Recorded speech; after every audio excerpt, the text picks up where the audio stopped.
Hey guys what's up. आज मैं बहुत समय फिर से लेक्चर रिकॉर्ड कर रहा हूँ। इस लेक्चर को देखने के पहले आप पहले के 2 लेक्चर जरूर देखिएगा। ये हिस्ट्री के हैंडमेड नोट्स हैं जो आपके 3 मार्कर और 5 मार्कर में काफ़ी हेल्प करेंगे और किसी भी एग्जाम के लिए रिवीजन में बहुत काम आएंगे आपके। तो पहले के 2 वीडियो जरूर देखिएगा और उस वीडियो को देखने के बाद ही इस वीडियो पे आइएगा, तो ही ये वीडियो आप पे कुछ काम करेगा। लास्ट वीडियो हमने छोड़ा था इस बात पे कि पुराण जो है हमारे वो सरल संस्कृत भाषा में लिखे गए हैं ज्यादातर, और स्त्री और शूद्र उनको वेद पढ़ना अलाउड नहीं था, लेकिन वो वेद सुन सकते थे। और आज ये लेक्चर हम उसी के आगे कंटिन्यू करेंगे। अगर हमको कहा जाए कि स्त्रियों की सर्वाधिक गिरी हुई स्थिति हमको कहाँ पता चलती है, तो स्त्रियों की सबसे गिरी हुई स्थिति हमको मैत्रेयनी संहिता में मिलती है। स्त्री पुरुष का तीसरा दोष है। अब पहले और दूसरे दोष कौन से हो गए? पहला दोष हो गया जुआ, और दूसरा दोष हो गया शराब, और तीसरा दोष हो गया क्या? स्त्री। मैत्रेयी संहिता के अनुसार, हालांकि ये बात पुरानी से कहते हैं, इतिहास काल से ही स्त्रियां सदैव पूजनीय रही हैं। प्रत्येक स्त्री माता दुर्गा का रूप होती है, और जिस घर में स्त्री नहीं होती वो घर घर नहीं होता। चलिए हम बैक टू द टॉपिक आते हैं। जैसे मैत्रेयी संहिता ने कहा है कि स्त्री पुरुष का तीसरा दोष है, लेकिन समय के साथ भी बहुत सारी चीजें थी। तो जैसे शतपथ ब्राह्मण ये एक बुक है, इस बुक के अनुसार स्त्री जो है पुरुष की अर्धांगिनी है। अगर हम सबसे प्राचीन और प्रामाणिक स्मृति ग्रंथों की बात करें, तो सबसे प्राचीन और प्रामाणिक जो स्मृति ग्रंथ है वो कौन सा ग्रंथ है? वो है हमारी मनुस्मृति है। और मनुस्मृति जो है वो शुंग काल का मानक ग्रंथ है। जैसे शुंग काल का मानक ग्रंथ है मनुस्मृति, ठीक उसी तरह नारद स्मृति जो है ये गुप्त काल का मानक ग्रंथ है। और जो जातक है, जातक एक बुक है जिसमें बुद्ध की पूर्व जन्म की कहानी लिखी हुई है। मतलब जब बुद्ध पहले के जो पहले जन्म हुए हैं, बुद्ध के जन्म के पहले के पूर्व जन्म है, उसके बारे में किस में लिखा हुआ है? जातक में लिखा हुआ है। और हीनयान एक जो प्रमुख बुक है, एक प्रमुख ग्रंथ है, वो उसको लिखा हुआ है कथावस्तु ने। और इसमें क्या लिखा? उन्होंने महात्मा बुद्ध के जीवन चरित्र के कथानक लिखे हैं। अब कथानक क्या होते हैं आपको पता होगा। भगवान बुद्ध जगह जगह यहाँ से वहां भ्रमण करते रहते थे, और जगह जगह वो लोगों के बीच में बैठ के अपनी कहानियां सुनाते थे, कथा सुनाते थे। उसको क्या बोलते हैं? कथानक। तो उनकी जो महात्मा बुद्ध की जीवन की जितनी भी कहानियां हैं, कथाएं हैं, वो किस में कलेक्टेड है? कथावस्तु में है। और ये प्रमुख ग्रंथ है, इसको हम हीनयान बोलते हैं, हीनयान। अगर हमको जैन साहित्य के बारे में अगर जानकारी चाहिए, तो जैन साहित्य के बारे में हमको जानकारी मिलती है आगम से, और जैन साहित्य के इतिहास के बारे में हमको पता चलता है कल्प सूत्र से। आप इस वीडियो को पॉज करके इसको नोट जरूर कर लीजिएगा, और नहीं तो इस वीडियो को 2 से 3 बार जरूर देख लीजिएगा, तो ये आपको अपने आप याद हो जाएगा। जैन साहित्य का इतिहास हमको मिलता है कल्प सूत्र से, और जैन साहित्य के ग्रंथ का नाम है भगवती सूत्र। भगवती सूत्र में क्या है? महावीर के जीवन कृत्यों का विवरण मिलता है, और उनके उसी समय के अन्य जो उनके समकालिक थे उनसे कैसे संबंध थे उसके बारे में भगवती सूत्र में लिखा हुआ है। अर्थशास्त्र बहुत ही फेमस बुक है, जो कि आचार्य चाणक्य विष्णुगुप्त की है।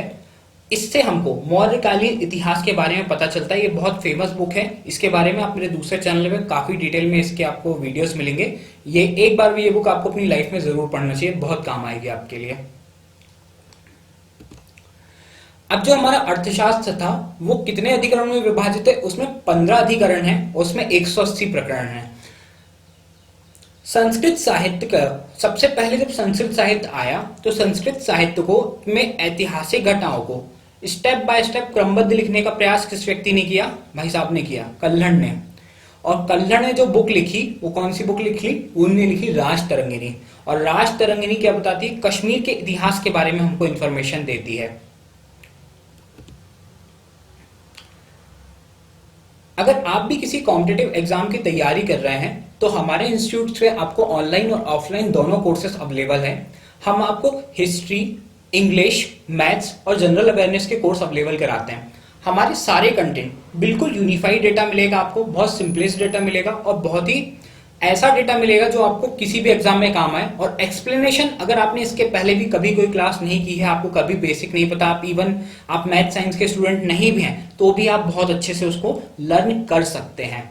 तो अगर आप इंटरेस्टेड हैं तो इस दिए हुए नंबर पे कॉल कीजिएगा। अब जो अरब थे हमारे, अरबों ने जो सिंध विजय की थी, तो अरबों की सिंध विजय का जो वृतांत था वो कहलाता है चचनामा। और चचनामा के जो हमारे लेखक थे वो थे हमारे अली अहमद साहब।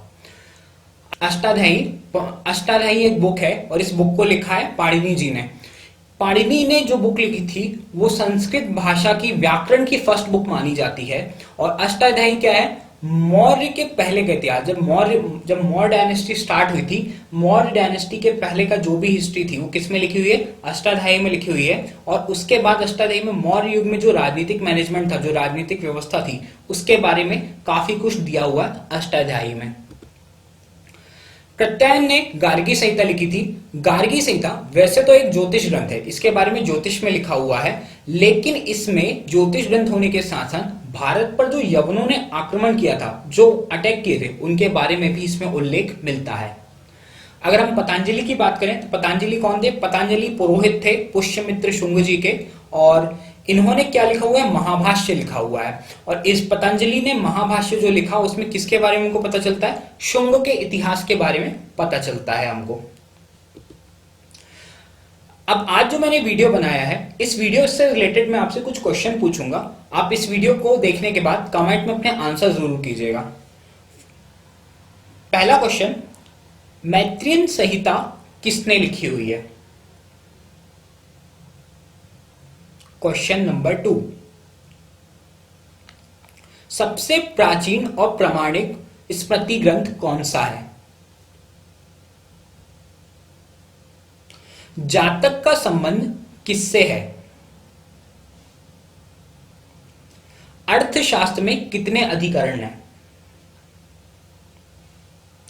संस्कृत साहित्य को सबसे पहले लिखने का प्रयास किनके द्वारा किया गया?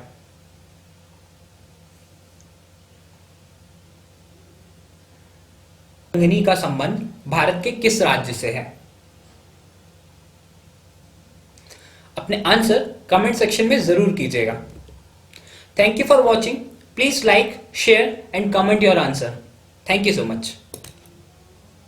नेक्स्ट क्लास में हम आगे के लेक्चर पढ़ेंगे जिसमें हम भारत पे जो विदेशी यात्री आए थे उनके बारे में हम डिटेल में स्टडी करेंगे पूरा।